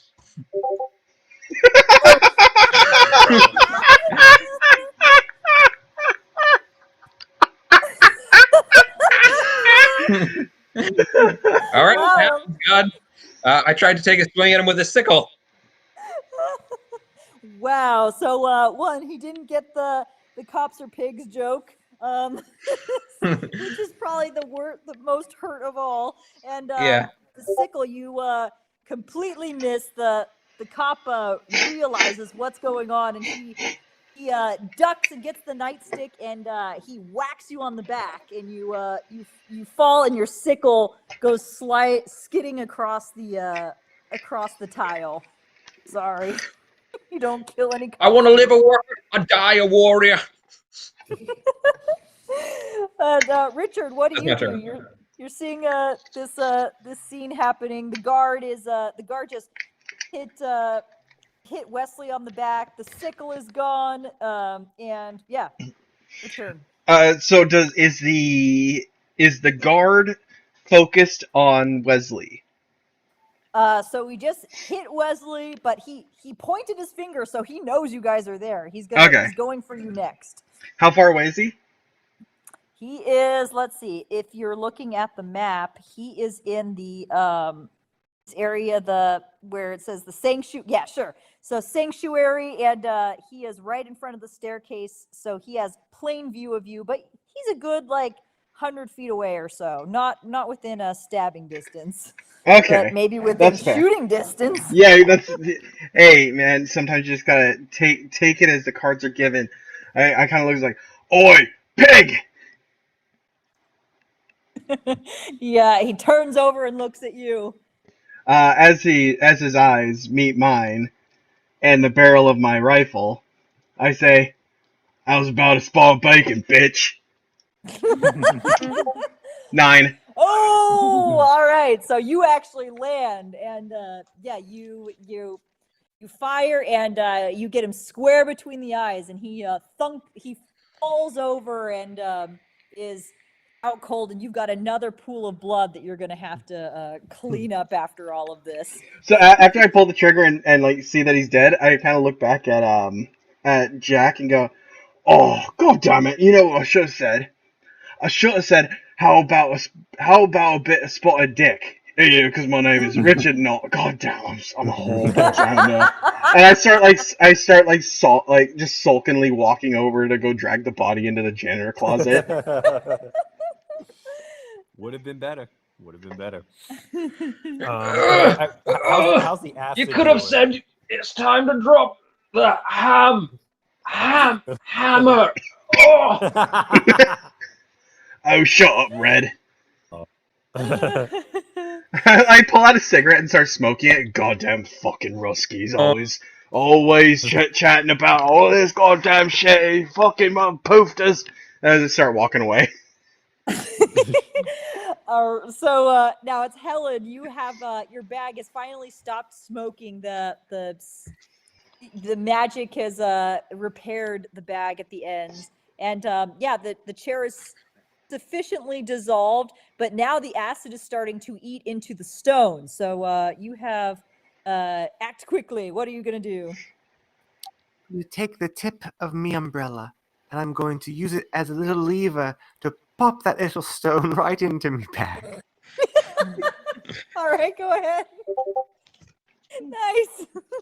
So with the end of the umbrella, the parrot's beak, you hook on, and it's as it's starting to corrode on the sides of the stone, you give it just a little tug, and the parrot just grips it with the end of its beak and lifts it up and just regurgitates it into your bag, and yeah, close up the bag. That laugh.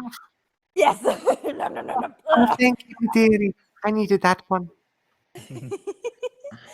And yeah, you guys have the stone in the magic bag of the magic all powerful bag. Now, Jack, what do you do? I'm gonna hope to God that the bag, the witchcraft in the bag prevents it from actually weighing 350 pounds.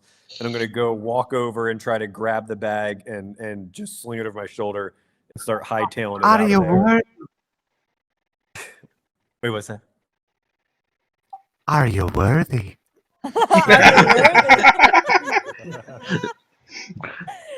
Should we roll for that, Jack? Are you able to Yeah. hold the bag? I think so. Okay, let's see. Roll for worthiness. That seems about right. I So pop my the- head. I pop my head out of the janitor's closet. Like, oi! Did somebody talk about being worthy? Oh. Seems you've been found wanting, my dear. You might want to brush up on your manners. Yeah, so the bird like pecks Jack's hand away when he tries to get near the bag. So Helen's carrying that bag out of here. So you guys so far have Pop on my shoulder. yeah, it pops on your shoulder. Now Wesley, you ran the car into the door of the church. Both guards are dead now. It is the middle of the night, and you have the stone in the magic bag. What do you do? So I assume we've got a little bit of time. Yes. I'm going to find where the stone used to be. I'm going to dump a bag of coal where it was, and I'm gonna sew the pig head that I brought with me onto one of the cops and put him in there with the coal. I'm gonna paint in blood on whatever the best mural I can find. Long live the Queen. And then gosh, mates, it was a hard night's work. It's a little dry in here. Like, did you want a drink? I mean, we can still stop by the English department. I'm not saying we like have to, but yeah, What just if like this my place? throat. What if this whole place Scratchy. was the English department? If you catch my meaning. Now, see, I figured you would say something like that. As I walk out of the janitor's closet, just carrying a bag of fertilizer and unmarked chemicals. All right, I see what Richard's doing here. Okay, let's see. How about Richard, go ahead and roll for that one. Let's see. All right, so it's like a quarter of a bag of fertilizer. I'm like, have you seen the grounds here? Fucking immaculate, mate. Yeah, you've got all this fertilizer, you've got the chemicals, but I think that the car that's hanging out of the doorway in the church, and the guards who have suddenly disappeared, you start to hear some footsteps coming into the church. Like, what was that sound? Anybody there? And so somebody is heading towards your direction. Helen, what do? You've got the stone in the bag. You guys have the truck crashed into the doorway of the church. You have Richard's fertilizer and chemicals to burn down the place. What do you want to do? Do you need a spark of flame, dearie? Oh, honey, that's the best thing you've said to me all night. I thought we had a spark from the moment I walked in. Oh, you knew we did, you cheeky bird. Helen chose violence. Okay, Helen, go ahead and roll. I told you, man. I told you. So some sparks come out of the parrot's beak, but it might be it could have been regurgitating the stone. It could have been pecking Jack, or sorry, is it Jack or what? Jack away. But yeah, the parrot just makes some little sparks, but it doesn't quite ignite all the fertilizer. This never happens, dearie. You're not the first bird to say that to me either. And so yeah, you hear the footsteps, and then someone says, "I think there's some people in here." And you hear another pair of footsteps coming. Jack, there is a bag with the stone, a car that is crashed into the doorway of the church. There's some people at the end of the church that you hear starting to come your way. There are 2 dead cops. There is pig blood and A dead priest. Yes. And yes, we also have the fertilizer. What do you do? Is that truck? I look at the truck. Is it operatable at all, or is it completely totaled? Go find out. All right. Ooh. All right. So you hear it,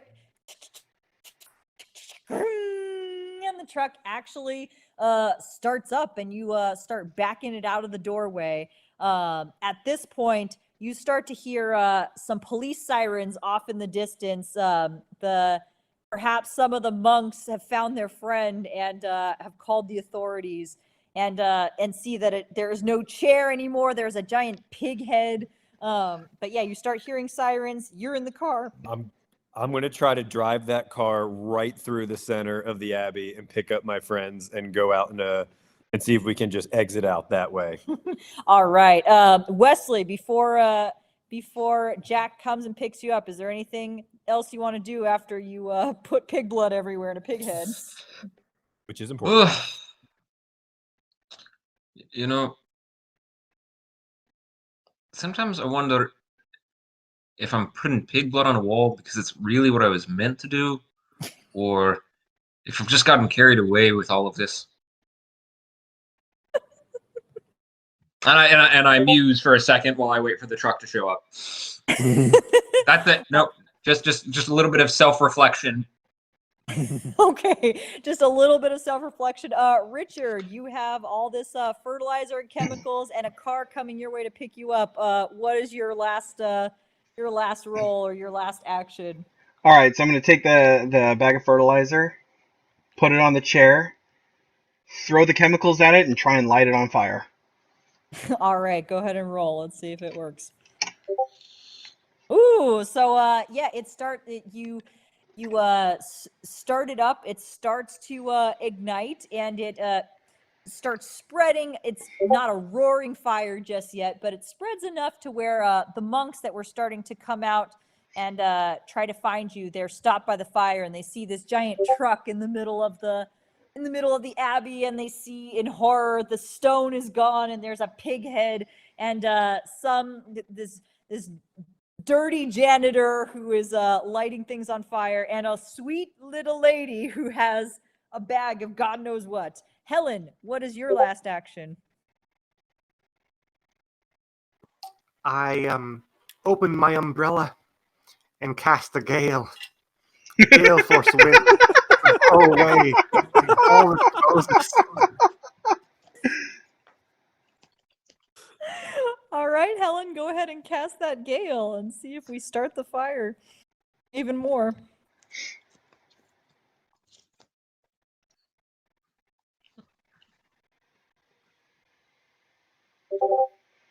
Oh, your poor parrot! It blows a little bit. Toot.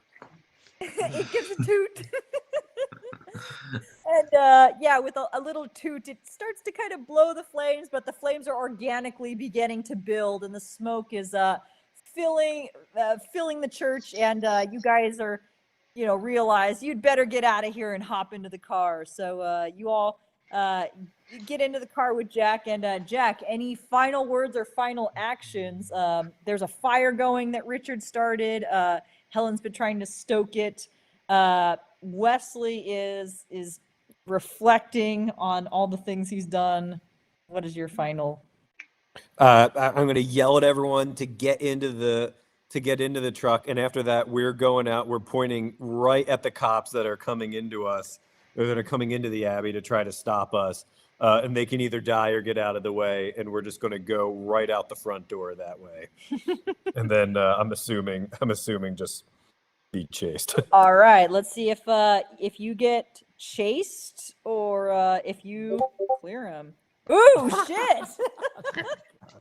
So how do you clear these cops? You see these little little tiny little carts. Some cops on bicycles are coming up. They were not expecting this at all. They just see flames and smoke billowing out. They think that it's another bombing that has happened, and they just see a truck full of these dirty Scottish and one British, or two British, one dirty British, one put together British, and two Scottish people just in their truck coming out. What do you? So as we go out, the cops they'll jump out of the way because we're going right towards them, and then knowing that they're gonna tail us, and we're just in a slow ass pickup truck, and they'll get to us eventually. In all the smoke and chaos, I pull into an alley, kind of back in behind a dumpster, and turn the lights off, and wait so we can wait for things to die down and go home a little bit later. Nice. Can All I right, can I throw that's- something in while we're driving away really quick? Yes, please do. This is like your guys' last action, so go ham. So as we're driving away, I just want to start screaming at the top of my lungs, Zeke Heil! Zeke Heil! Nice. And all the policemen are like, the Nazis, they're back for revenge. And Wesley, anything to add while you guys are kind of waiting out? The cops start trying to find you. They're going down all the streets of London, but they completely ignore this alleyway. And you guys seem to so far have lost them. Any final words? Just gonna chill in the back of the truck. Light up a cigarette, start smoking a little bit. So, Miss Helen, it's satanic powers. We have agreed upon this at this point, I assume. Yes. Or are you more of like a Baba Yaga? Look, I'm trying to get back into school, and if you could talk to Beelzebub or the Antichrist or whoever it is that works in admissions, that would be very helpful for me, because I don't really know what my next thing is. This is supposed to be something that I worked on over a while, and I achieved my goal, and I feel kind of hollow at the end of it. I'm not really sure if that's so that stone, you're going to use it to summon a dragon, or what are you going to do with it? Eat children? Dearie, calm down. Here, have a spoonful of sugar. I take it. I take it. No hesitation. That'll help it all go down. What happens to me? You take a deep breath, and the calm falls over you. A forever calm, or just like a little bit of calm? No, you chill the fuck out. Okay, good. Yeah, I chill the fuck out.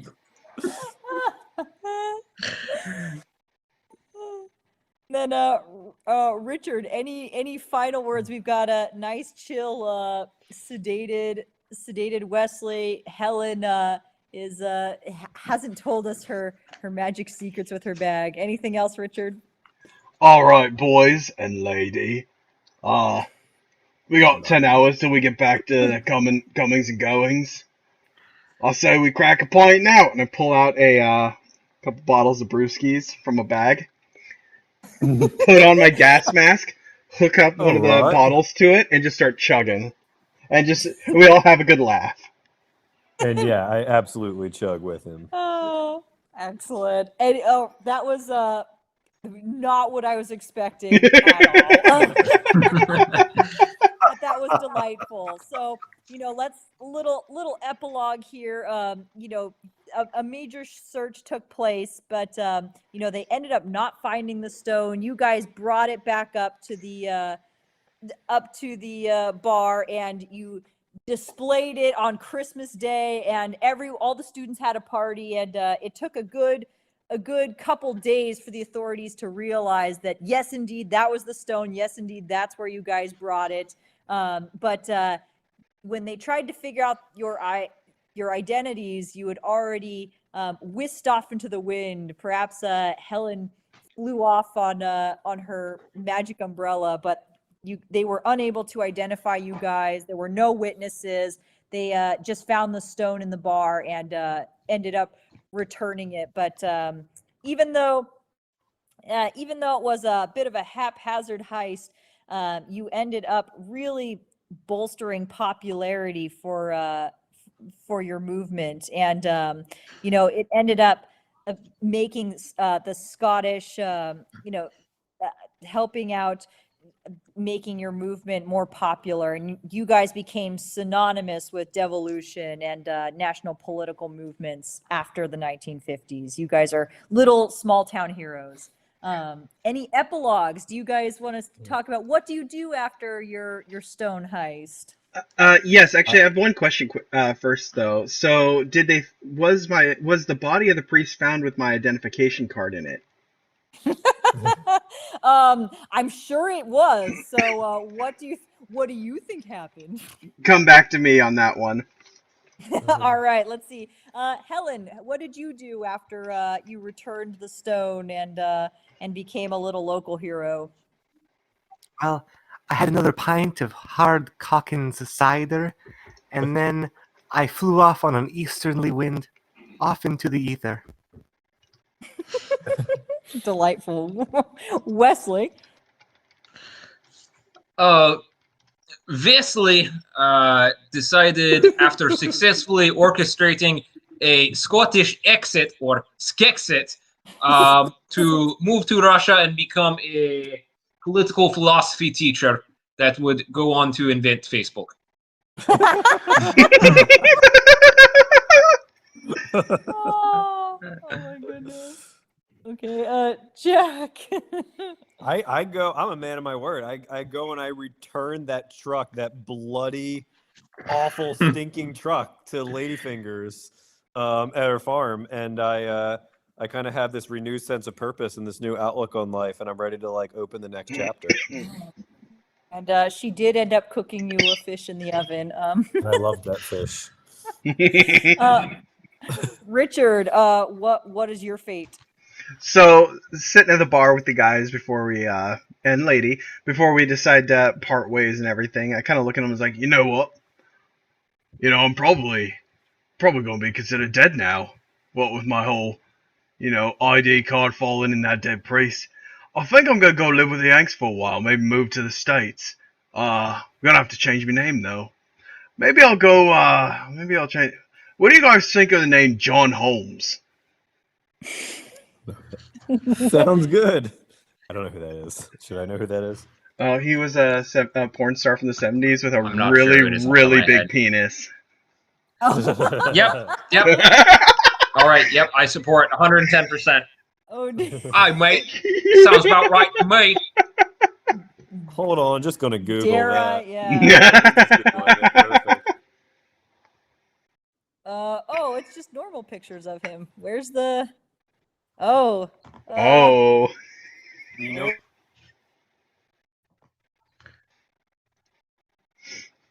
I think that's a fitting end. You could hear a penis drop in here. Well, there you go. Well, okay, we're gonna start talking about John Holmes' penis. So let's just say sign out, and we're done.